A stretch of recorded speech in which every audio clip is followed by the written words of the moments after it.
April 22ರಂದು Pahalgam ಭಯೋತ್ಪಾದಕ ದಾಳಿಯ ಉಗ್ರರಿಗೆ ಸಹಾಯ ಮಾಡಿದ್ದ ಜಮ್ಮು ಮತ್ತು ಕಾಶ್ಮೀರದ ವ್ಯಕ್ತಿಯನ್ನ ಪೊಲೀಸರು ಬಂಧಿಸಿದ್ದಾರೆ. ಬಂಧಿತನನ್ನ 26 ವರ್ಷದ ಮೊಹಮ್ಮದ್ ಯೂಸುಫ್ ಕಟಾರಿ ಎಂದು ಗುರುತಿಸಲಾಗಿದೆ. ಗುಪ್ತಚರ ಮಾಹಿತಿ ಮೇರೆಗೆ ದಕ್ಷಿಣ ಕಾಶ್ಮೀರದ ಕುಲ್ಗಾಮ್ ಜಿಲ್ಲೆಯಲ್ಲಿ ಕಟಾರಿಯನ್ನ ಬಂಧಿಸಲಾಗಿದ್ದು, ವಿಚಾರಣೆ ವೇಳೆ ಜಮ್ಮು ಕಾಶ್ಮೀರ ಪೊಲೀಸರು ಕಟಾರಿ ಬಗ್ಗೆ ಹಲವು ರಹಸ್ಯಗಳನ್ನು ಬಯಲು ಮಾಡಿದ್ದಾರೆ. ಕುಲ್ಗಾಮ್ ಜಿಲ್ಲೆಯಲ್ಲಿ ಕಾರ್ಮಿಕನಾಗಿ ಕೆಲಸ ಮಾಡುತ್ತಿದ್ದ ಕಟಾರಿ ಶಿಕ್ಷಕನಾಗಿಯೂ ಕೆಲಸ ಮಾಡುತ್ತಿದ್ದ. ಈತ ಪಾಕಿಸ್ತಾನದ ಲಷ್ಕರ್-ಇ-ತೈಬಾ ಭಯೋತ್ಪಾದಕ ಗುಂಪಿನೊಂದಿಗೆ ಸಂಪರ್ಕದಲ್ಲಿದ್ದ. ಏಪ್ರಿಲ್ 22ರಂದು ನಡೆದ ಪಹಲ್ಗಾಮ್ ದಾಳಿಯಲ್ಲಿ ಭಾಗಿಯಾಗಿದ್ದ ಉಗ್ರರಿಗೆ ಎಲ್ಲಾ ರೀತಿಯ ಸಹಾಯ ಮಾಡಿದ್ದ ಅನ್ನೋದು ಗೊತ್ತಾಗಿದೆ. ಪಹಲ್ಗಾಮ್ ಉಗ್ರರನ್ನ ಕೆಲ ದಿನಗಳ ಹಿಂದೆ ನಡೆದ ಆಪರೇಷನ್ ಮಹಾದೇವ ಕಾರ್ಯಾಚರಣೆಯಲ್ಲಿ ಚಿನಾರ್ ಕಾರ್ಪ್ಸ್ ಬೆಟಾಲಿಯನ್ ಹತ್ಯೆಗೈದಿತ್ತು. ಆ ಬಳಿಕ ಉಗ್ರರಿಗೆ ಸೇರಿದ ಉಪಕರಣಗಳನ್ನು ವಶಪಡಿಸಿಕೊಳ್ಳಲಾಗಿತ್ತು. ಇದಲ್ಲದೆ ವಿಶ್ಲೇಷಣೆಯ ಬಳಿಕ ಕಟಾರಿಯನ್ನ ಬಂಧಿಸಲಾಗಿದೆ. ಏಪ್ರಿಲ್ 22ರಂದು ಪಹಲ್ಗಾಮ್ ಭಯೋತ್ಪಾದಕ ದಾಳಿಯ ಉಗ್ರರಿಗೆ ಸಹಾಯ ಮಾಡಿದ್ದ ಜಮ್ಮು ಮತ್ತು ಕಾಶ್ಮೀರದ ವ್ಯಕ್ತಿಯನ್ನ ಪೊಲೀಸರು ಬಂಧಿಸಿದ್ದಾರೆ. ಬಂಧಿತನನ್ನ 26 ವರ್ಷದ ಮೊಹಮ್ಮದ್ ಯೂಸುಫ್ ಕಟಾರಿ ಎಂದು ಗುರುತಿಸಲಾಗಿದೆ. ಗುಪ್ತಚರ ಮಾಹಿತಿ ಮೇರೆಗೆ ದಕ್ಷಿಣ ಕಾಶ್ಮೀರದ ಕುಲ್ಗಾಮ್ ಜಿಲ್ಲೆಯಲ್ಲಿ ಕಟಾರಿಯನ್ನ ಬಂಧಿಸಲಾಗಿದ್ದು, ವಿಚಾರಣೆ ವೇಳೆ ಜಮ್ಮು ಕಾಶ್ಮೀರ ಪೊಲೀಸರು ಕಟಾರಿ ಬಗ್ಗೆ ಹಲವು ರಹಸ್ಯಗಳನ್ನು ಬಯಲು ಮಾಡಿದ್ದಾರೆ. ಕುಲ್ಗಾಮ್ ಜಿಲ್ಲೆಯಲ್ಲಿ ಕಾರ್ಮಿಕನಾಗಿ ಕೆಲಸ ಮಾಡುತ್ತಿದ್ದ ಕಟಾರಿ ಶಿಕ್ಷಕನಾಗಿಯೂ ಕೆಲಸ ಮಾಡುತ್ತಿದ್ದ. ಈತ ಪಾಕಿಸ್ತಾನದ ಲಷ್ಕರ್-ಇ-ತೈಬಾ ಭಯೋತ್ಪಾದಕ ಗುಂಪಿನೊಂದಿಗೆ ಸಂಪರ್ಕದಲ್ಲಿದ್ದ. ಏಪ್ರಿಲ್ 22ರಂದು ನಡೆದ ಪಹಲ್ಗಾಮ್ ದಾಳಿಯಲ್ಲಿ ಭಾಗಿಯಾಗಿದ್ದ ಉಗ್ರರಿಗೆ ಎಲ್ಲಾ ರೀತಿಯ ಸಹಾಯ ಮಾಡಿದ್ದ ಅನ್ನೋದು ಗೊತ್ತಾಗಿದೆ.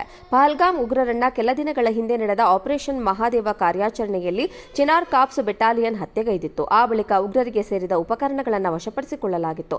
ಇದಲ್ಲದೆ ವಿಶ್ಲೇಷಣೆಯ ಬಳಿಕ ಕಟಾರಿಯನ್ನ ಬಂಧಿಸಲಾಗಿದೆ.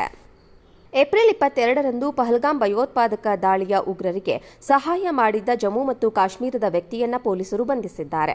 ಬಂಧಿತನನ್ನ 26 ವರ್ಷದ ಮೊಹಮ್ಮದ್ ಯೂಸುಫ್ ಕಟಾರಿ ಎಂದು ಗುರುತಿಸಲಾಗಿದೆ. ಗುಪ್ತಚರ ಮಾಹಿತಿ ಮೇರೆಗೆ ದಕ್ಷಿಣ ಕಾಶ್ಮೀರದ ಕುಲ್ಗಾಮ್ ಜಿಲ್ಲೆಯಲ್ಲಿ ಕಟಾರಿಯನ್ನ ಬಂಧಿಸಲಾಗಿದ್ದು, ವಿಚಾರಣೆ ವೇಳೆ ಜಮ್ಮು ಕಾಶ್ಮೀರ ಪೊಲೀಸರು ಕಟಾರಿ ಬಗ್ಗೆ ಹಲವು ರಹಸ್ಯಗಳನ್ನು ಬಯಲು ಮಾಡಿದ್ದಾರೆ. ಕುಲ್ಗಾಮ್ ಜಿಲ್ಲೆಯಲ್ಲಿ ಕಾರ್ಮಿಕನಾಗಿ ಕೆಲಸ ಮಾಡುತ್ತಿದ್ದ ಕಟಾರಿ ಶಿಕ್ಷಕನಾಗಿಯೂ ಕೆಲಸ ಮಾಡುತ್ತಿದ್ದ. ಈತ ಪಾಕಿಸ್ತಾನದ ಲಷ್ಕರ್-ಇ-ತೈಬಾ ಭಯೋತ್ಪಾದಕ ಗುಂಪಿನೊಂದಿಗೆ ಸಂಪರ್ಕದಲ್ಲಿದ್ದ. ಏಪ್ರಿಲ್ 22ರಂದು ನಡೆದ ಪಹಲ್ಗಾಮ್ ದಾಳಿಯಲ್ಲಿ ಭಾಗಿಯಾಗಿದ್ದ ಉಗ್ರರಿಗೆ ಎಲ್ಲಾ ರೀತಿಯ ಸಹಾಯ ಮಾಡಿದ್ದ ಅನ್ನೋದು ಗೊತ್ತಾಗಿದೆ. ಪಹಲ್ಗಾಮ್ ಉಗ್ರರನ್ನ ಕೆಲ ದಿನಗಳ ಹಿಂದೆ ನಡೆದ ಆಪರೇಷನ್ ಮಹಾದೇವ ಕಾರ್ಯಾಚರಣೆಯಲ್ಲಿ ಚಿನಾರ್ ಕಾರ್ಪ್ಸ್ ಬೆಟಾಲಿಯನ್ ಹತ್ಯೆಗೈದಿತ್ತು. ಆ ಬಳಿಕ ಉಗ್ರರಿಗೆ ಸೇರಿದ ಉಪಕರಣಗಳನ್ನು ವಶಪಡಿಸಿಕೊಳ್ಳಲಾಗಿತ್ತು. ಇದಲ್ಲದೆ ವಿಶ್ಲೇಷಣೆಯ ಬಳಿಕ ಕಟಾರಿಯನ್ನ ಬಂಧಿಸಲಾಗಿದೆ. ಏಪ್ರಿಲ್ 22ರಂದು ಪಹಲ್ಗಾಮ್ ಭಯೋತ್ಪಾದಕ ದಾಳಿಯ ಉಗ್ರರಿಗೆ ಸಹಾಯ ಮಾಡಿದ್ದ ಜಮ್ಮು ಮತ್ತು ಕಾಶ್ಮೀರದ ವ್ಯಕ್ತಿಯನ್ನ ಪೊಲೀಸರು ಬಂಧಿಸಿದ್ದಾರೆ. ಬಂಧಿತನನ್ನ 26 ವರ್ಷದ ಮೊಹಮ್ಮದ್ ಯೂಸುಫ್ ಕಟಾರಿ ಎಂದು ಗುರುತಿಸಲಾಗಿದೆ.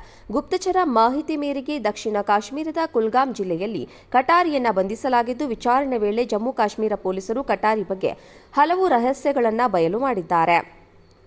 ಕುಲ್ಗಾಮ್ ಜಿಲ್ಲೆಯಲ್ಲಿ ಕಾರ್ಮಿಕನಾಗಿ ಕೆಲಸ ಮಾಡುತ್ತಿದ್ದ ಕಟಾರಿ ಶಿಕ್ಷಕನಾಗಿಯೂ ಕೆಲಸ ಮಾಡುತ್ತಿದ್ದ. ಈತ ಪಾಕಿಸ್ತಾನದ ಲಷ್ಕರ್-ಇ-ತೈಬಾ ಭಯೋತ್ಪಾದಕ ಗುಂಪಿನೊಂದಿಗೆ ಸಂಪರ್ಕದಲ್ಲಿದ್ದ. ಏಪ್ರಿಲ್ 22ರಂದು ನಡೆದ ಪಹಲ್ಗಾಮ್ ದಾಳಿಯಲ್ಲಿ ಭಾಗಿಯಾಗಿದ್ದ ಉಗ್ರರಿಗೆ ಎಲ್ಲಾ ರೀತಿಯ ಸಹಾಯ ಮಾಡಿದ್ದ ಅನ್ನೋದು ಗೊತ್ತಾಗಿದೆ. ಪಹಲ್ಗಾಮ್ ಉಗ್ರರನ್ನ ಕೆಲ ದಿನಗಳ ಹಿಂದೆ ನಡೆದ ಆಪರೇಷನ್ ಮಹಾದೇವ ಕಾರ್ಯಾಚರಣೆಯಲ್ಲಿ ಚಿನಾರ್ ಕಾರ್ಪ್ಸ್ ಬೆಟಾಲಿಯನ್ ಹತ್ಯೆಗೈದಿತ್ತು. ಆ ಬಳಿಕ ಉಗ್ರರಿಗೆ ಸೇರಿದ ಉಪಕರಣಗಳನ್ನು ವಶಪಡಿಸಿಕೊಳ್ಳಲಾಗಿತ್ತು. ಇದಲ್ಲದೆ ವಿಶ್ಲೇಷಣೆಯ ಬಳಿಕ ಕಟಾರಿಯನ್ನ ಬಂಧಿಸಲಾಗಿದೆ.